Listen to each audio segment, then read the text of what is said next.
So hi guys, it's Mrs. Wallace again. Sorry, the last video clip, I ran out of time. I just kept going, and I know.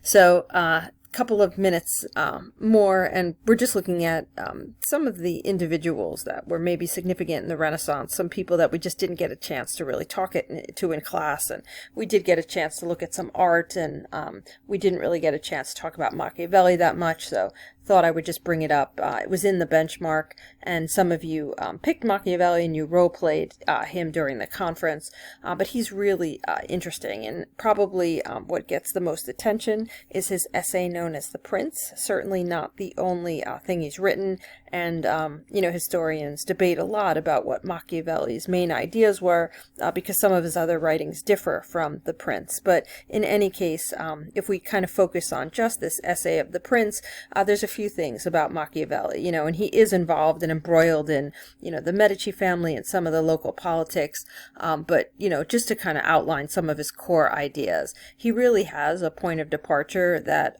the nature of man is essentially, evil, right? He kind of says that the nature of man is bad, and he accepts that. He's fairly realistic in the way that he looks at the world. He's very much known as a political, realist. He is somebody who is saying, it is what it is. The world is the way it is. This conflict exists. This problem happens. People are generally not inherently good, they're inherently bad. So because people behave that way, we have to kind of ensure that a leader or a prince who wants to protect his people and kind of keep them in existence as a society would need to do whatever it takes, in order to do that. He has to put aside any, issues of trying to be popular or trying to be loved. It would be much better to be feared, not just because, being ruthless is cool. That's not at all what Machiavelli is suggesting, and he's not even advocating for ruthlessness, and he's not really even advocating for authoritarianism or anything like that, but he's really making a specific point in the way in which individuals should protect their societies if they happen to be the prince. However, he does use some historical figures. He does point back to Roman history. He also uses within his own time. He points out some particular leaders, such as like Cesare Borgia, and some of the people he does note are people who are fairly, in our sense of things, ruthless. But he also is somebody we would call more secular. Remember that not all Renaissance humanists are secular. Quite a few are very religious. We see that reflected in the art. But, when Machiavelli kind of looks at the nature of man, he does not see that through a lens of the Christian church and Christian values.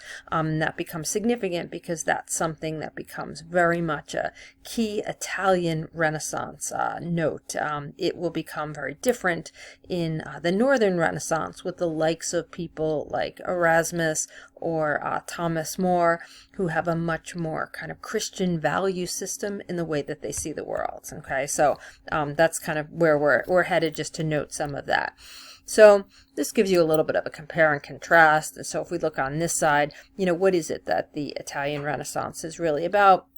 We know it's about humanism, definitely classicism. And in art, we see evidence of classicism, in the forms, in architecture, where we actually see the Roman arches or, Apollo or, the nudity in the statues and a variety of other things.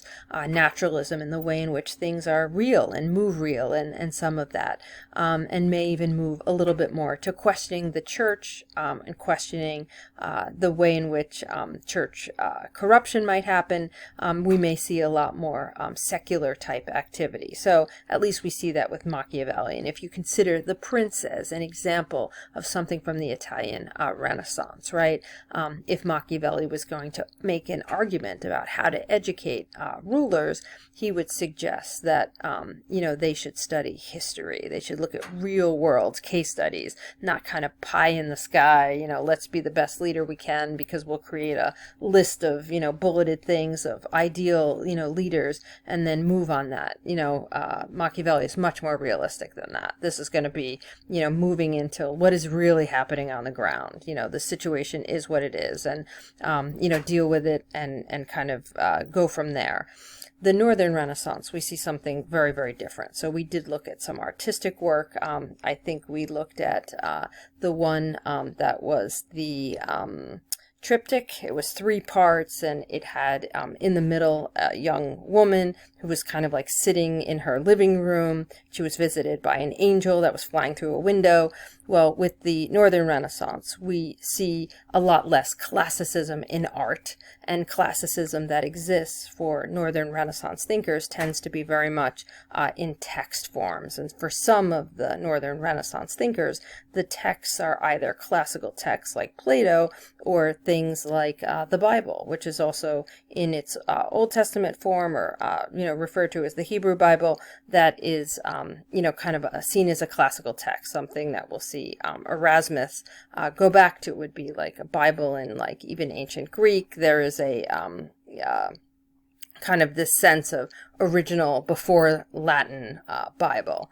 There is a little bit of kind of a Christian value system that's really the key underlying difference between Northern Renaissance and Italian Renaissance. Okay, so what we don't see over here in the Italian Renaissance in a great deal of art is that we see Christianity, we see religion, but we don't see it really driving everything about it. In fact, what we see driving this would be like Pico's oration on the dignity of man, the idea that, man has greater potential, free will, that's the dignity of man.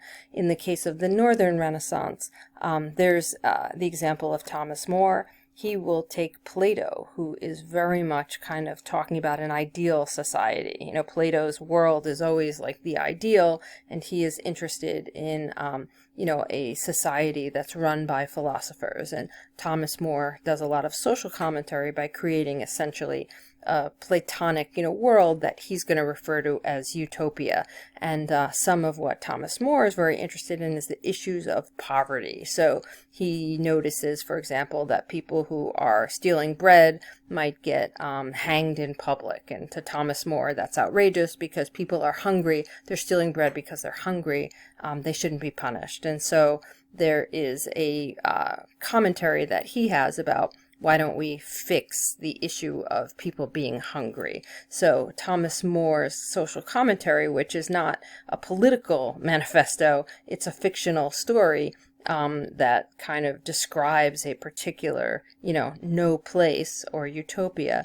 In this commentary, he brings to light some ideas for society, the most notable of which is probably the issue of private property. There's a suggestion in Utopia to get rid of private property, that's something that's creating, like in our modern context, like a lot of income inequality. And Thomas More is weighing in on this same issue of like merchants getting a lot of money and lots of other people not, and the society kind of being very, very good if you happen to be a merchant, but not so much, for everyone else. And he's weighing in on that, but sees it through a lens. He's somebody who is very tied to the Catholic Church, will actually be put to death by the political leader Henry VIII in England because of his defense of the Catholic Church. So Thomas More is first and foremost, a Catholic. The other person to consider here is Desiderius Erasmus, and he is notable because he is kind of a, let's take Christianity back to its roots, look at what some of the actual, biblical stories were, and act that way. So he gets kind of, he calls people out in The Praise of Folly. That's his work. It's kind of clever. It's a little, kind of tongue-in-cheek. It's kind of funny. He suggests, that people should not be so corrupt and shouldn't be hypocritical if you happen to be a Christian. You can't, go on a crusade and kill somebody and then say you want an indulgence to get to heaven. Like, he calls people out on certain behaviors. He's not anti-Christian, he's just anti-Christian in a certain way. And he also is in favor of classics, but classical the Bible in Greek. This gives us a sense of the Northern Renaissance through the lens of a particular artist. This is not, like a lot of Northern Renaissance is, religious. This particular artist has actually painted quite a few things that are religious, but you also get a sense from this painting a little bit about how far art has come. This is Albrecht Dürer. We actually looked at a work of his art earlier in the year. He had painted a painting of Charlemagne, and it was something we looked at when we were talking about Charlemagne. But Albrecht Dürer is actually German, and he is an incredible detailed painter. So you see, he's picking up on some of what the Italians had been doing. He's in 1500, so he had visited Florence and kind of, got some good ideas about some of the things they were doing. Of course, he was painting prior to that, but we see he's picking up on like the window and some of the naturalism, that's going on in the back. We see this is actually a self-portrait of the artist. You can't see the bottom here, but his hands are actually gloved, and he's wearing clothing that's like very wealthy and very sophisticated for its time. And he kind of paints himself in a very a pose that kind of looks pensive. And because it is a self-portrait, it's interesting because he's likely painting this while he's painting. He's looking in a mirror and he's probably painting this, but he chooses on purpose to present himself as an intellectual, as somebody with wealth, with status, and not as like a craftsman who's covered in paint and who has, his hands dirty. He's got a very, very different kind of approach. And in the writing over here, we also get a sense a little bit about the artist. So we're now seeing artists, sign their work. And so a little bit of Albrecht Dürer. Okay, and this is like the last slide, and something to keep in mind. The Northern Renaissance and the Italian Renaissance overlap in some cases, but the Italian Renaissance definitely starts first. So throughout the 1400s, we see a great deal of growth in the Italian Renaissance. The number of cities that are really developing in other areas, so like a London or a Paris or whichever, they're developing behind Italy, right? Venice and Florence are kind of becoming much more urban earlier and larger earlier. Some of the other places, and if you look at kind of this chart, gives us a sense of some of the urbans, how many cities have more than 10,000 inhabitants. So in northern Italy, southern Italy, throughout Italy, we have a great deal. By 1600, by 1550, a great deal of cities. In some of the other areas, like England, for example, by 1500, there's 5 cities with more than 10,000 inhabitants. So there is a great deal of issues with the plague. The plague hits Florence like nobody's business. Something we're seeing today, of course, right, with Italy being, so much in trouble today. And of course, we're all experiencing that. But the plague in the north lasts much longer. So Shakespeare's writing, long after the plague has ended in Florence, generation or two later, but the or 3 later, but the plague in England is still ongoing. So maybe that's a secondary plague. It's not the same, but there is a plague that lasts longer in the north. Pops up in various points. I guess Shakespeare's really on the secondary plague. There's issues with the papacy. There's a lot of discontent within the leaders of the church, and in France there becomes a debate about whether the Pope should be Italian or French, and so the Pope, there's generally 2 popes for some time, one in France, in Avignon, and that particular issue also creates a lot of discontent, and it may stop some of the Renaissance activity. And England and France are involved in a great deal of wars. The 100 Years' War becomes a massive campaign on both sides, and that creates a great deal of conflict that stops, in a sense, some of the spread of the Renaissance. So some of this has to do with urban growth, perhaps some of this has to do with disease, some of this also has to do with wars. Okie doke, hope that is helpful, and have a good day.